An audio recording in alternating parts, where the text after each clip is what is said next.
is June 5th, and these cuttings have been in this pot since March 26th, which means they've been here for 71 days.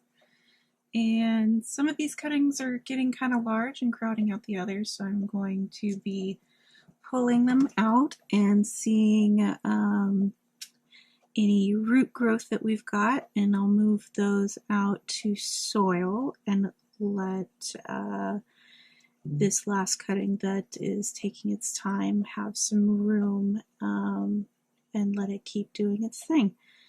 So these are just some aquarium tweezers, so I can gently pull this sphagnum moss out without yanking any delicate roots that might be forming that I can't see. I'll be starting with this cutting on the left. If I remember correctly, this cutting has one aerial root. It's fairly small in diameter. It has grown one leaf since it was put in this setup, and just trying to wiggle out some of this excess sphagnum moss that's hanging around these roots and might actually be attached.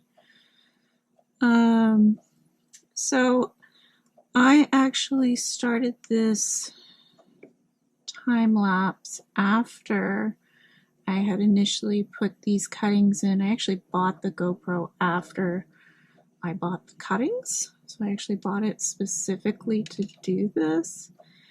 And so I don't have any footage of putting these in, but I do plan to generally show you guys how this is all set up in case you want to do something similar. So it looks like we've got a lot of roots, so I'm going to move this cutting that actually does not have an aerial root at all. So I have I'm kind of rolling this guy around since there's no aerial root to kind of tell it which way's down. It has been trying to figure that out, so we actually have the beginnings of a little growth nub here. You can kind of see, trying to get it lined up, that the variegation has started to move, and there's kind of this circular area that's starting to raise itself up. And eventually, that should be the beginning of a leaf once it decides to keep growing. And let's see here, let's see if we can dig this little guy out. So I've got a little bit of grass growing, it looks like. And I apologize that there seem to have been some soil mats hanging out in here for the past couple months. I've tried to get them out whenever I have seen them, but they have persisted. So all that is in here is just saturated sphagnum moss, and that's it. I saturated it once right when I put this together, and I have not watered it since then. So as the moisture has evaporated from the moss, that has prompted the aerial roots to go to grow some water roots and actually go looking for more water, which is great for when I transition this to soil. It will have more roots developed. And I'm being very gentle here, trying to work around these gentle water roots and remove as much of this extra moss as I can. But I also don't want to damage anything, so I'm not pulling too hard. Just anything that wants to let go easily. Pull that out. But you can see from this short little aerial root, we've got a lot of water roots that have grown to go looking for moisture to support this leaf that has grown.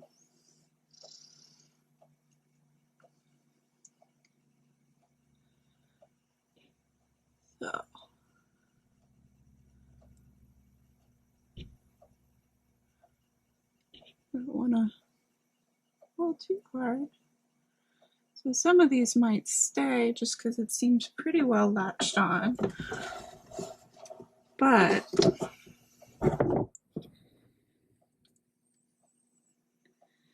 you can see all of these little water roots that have grown, which will help support this beautiful leaf that we have grown over the past couple months. So, and we'll keep working on this off camera just to try and get some of the moss off. Now, let's see here. So this cutting has 2 leaves that have grown, and we've got one in the beginning of a second one here. So let's see what these are doing.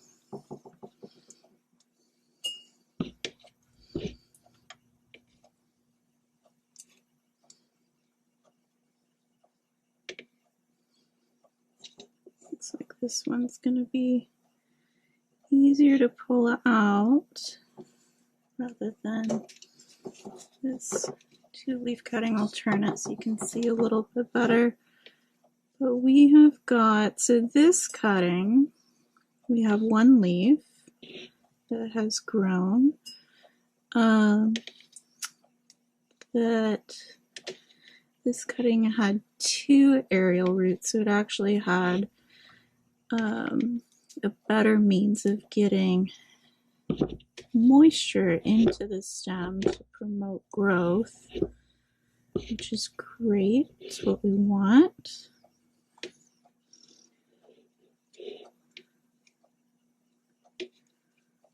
Get some of this out of this way. So part of why I chose this method is it made sense to me coming from a biological standpoint, in that, you know, starting with saturated moss, it has what it needs, but then by allowing it to, the moisture in the moss to evaporate, it gets the humidity that this plant wants, since it's a tropical plant, and then also encourages the roots to realize, oh, I don't have the moisture that I once had when I first ended up in this situation. So I'm going to start growing to see if I can find any more moisture just a little farther away. So, like I said before, I have not added any water since I first put these in here 71 days ago, but these are just set up. This one's taking a little more effort to dig out, but this is just a slotted orchid pot, so the moisture can escape not only from top, but also through the sides and the bottom as well. So you can see all of the slots in the bottom. And actually we have some roots growing out the bottom too, which is great. It means we have a really expansive root system that we're working with. So knowing that, I'm going to try and take these out together because I don't know how intertwined they are.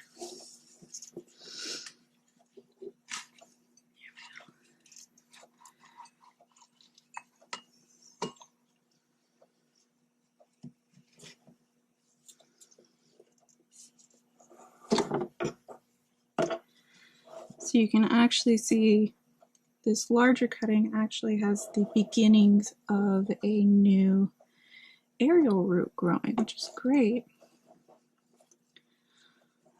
So let's see, trying to be gentle with this. Don't know how this moss has shifted and how tight it might be or where any roots might be. So I'm kind of making a mess, which I will pick up later, but I mainly just want to see if I can untangle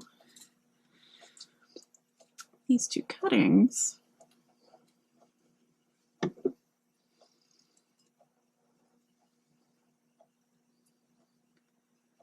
So I started this as an experiment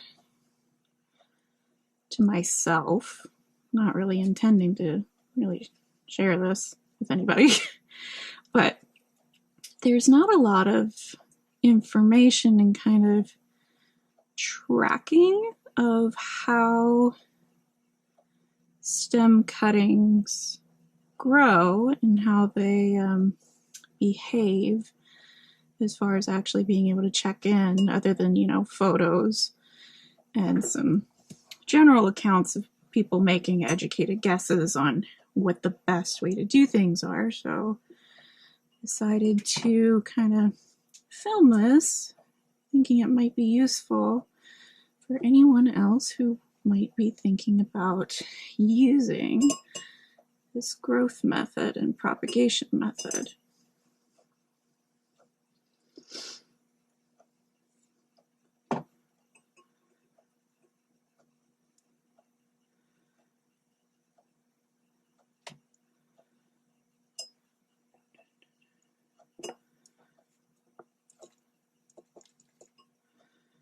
So this moss, after being in here for a few months now, is actually still a little bit moist, but it's definitely drier than when it first went into this setup. So it shows that my initial idea was good. Think of that the moisture in the moss would evaporate and create the humidity that I was going for, thinking that these would enjoy it, and that, I don't know how well you can tell, but I have roots all through here.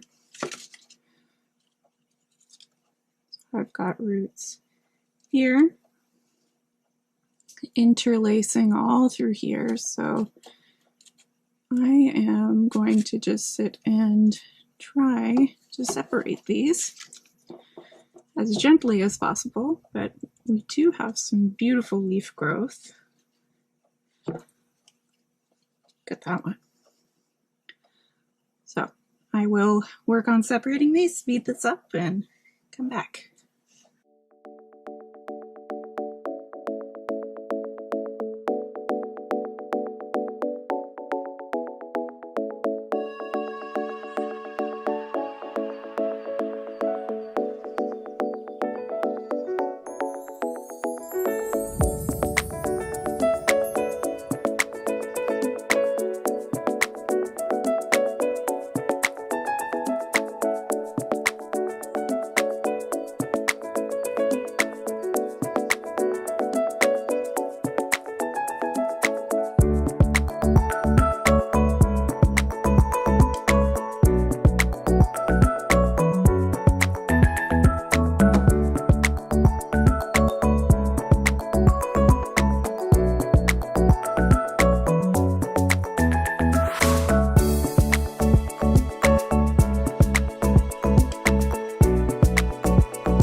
have finally separated this cutting from the other one. We've got a baby leaf coming in. So that's coming in here. So this cutting is rather small in diameter as far as the stem part is concerned, but we do have two aerial roots which really helped provide moisture into the cutting to allow it to grow quickly. And we can see this root structure that was able to grow into the moss. It was kind of difficult to tell the difference between moss and an actual root, which some of this might still be moss. I think this part is. I think this part is too. Get that out of there. But you can see it's really, in a rather short time, has grown quite the root network. So very happy with this one. Once again, this is what the leaf looks like, and I'll be happy to see that continuing to grow. And then this was the largest diameter cutting that I received, but it only had one aerial root, but it was a rather large aerial root that you can see here. Once again, I think this is moss. It's kind of difficult to tell the difference between moss and roots, but even still, that's moss, that's moss, that's moss. But even still, you know, some of this is moss, but it's still a fairly large root network that has sprung from multiple points to grow into moss. So this was sitting on top of the soil like this, so the root actually went all the way through. So it had lots of surface area to realize that it was on top of soil. We've actually got a new root growing here, so that's great. This cutting already has two beautiful leaves with some great variegation going through them.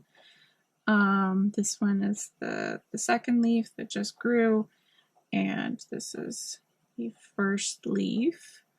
So very, very happy with how this is turning out, and we'll be excited to see how this one continues to grow.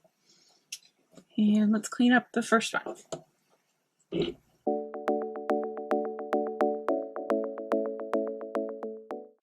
So this is a smaller diameter cutting that we pulled out first. It's got a very short aerial root, but it was still able to grow a fairly large root network from a couple points near the end.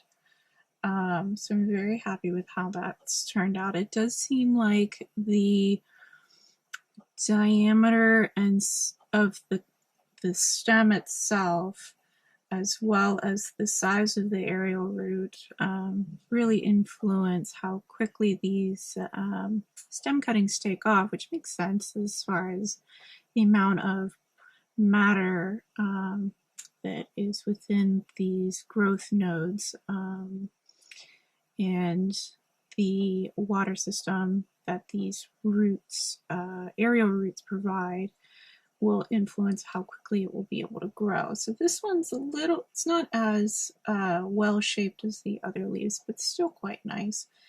And be excited to see what the next leaves look like. This one's got a lot of variegation throughout the leaf, so that is a good sign for future leaves to come, and excited to see where that goes.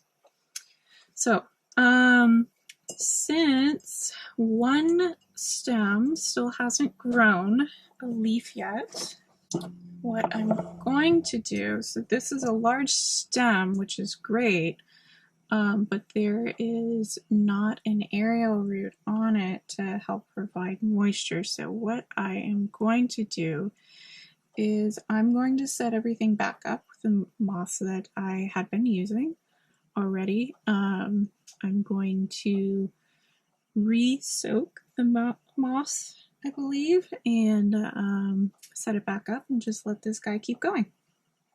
So no signs of root rot or end stem rot, I mean, which is a good sign. And I think just since there's no aerial root to help get moisture in, it needs more time to do what it needs to do, and so we're just going to let it keep going.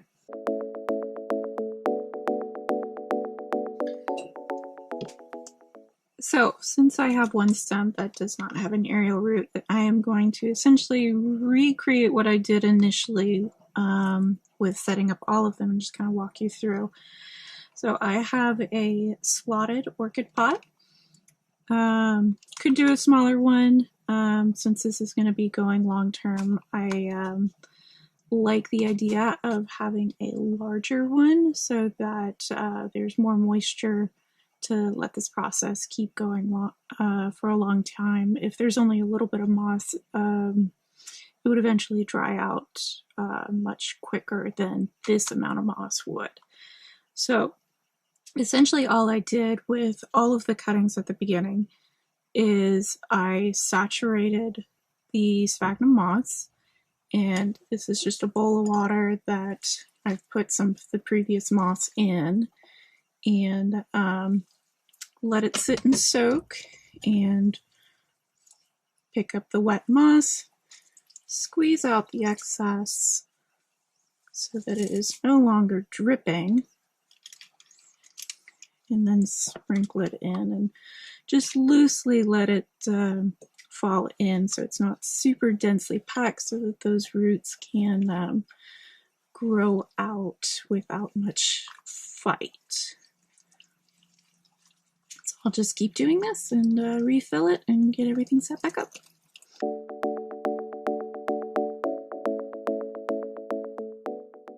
And that's it. I will leave it alone for another couple months and let it do its thing, and hopefully here soon we will have another leaf.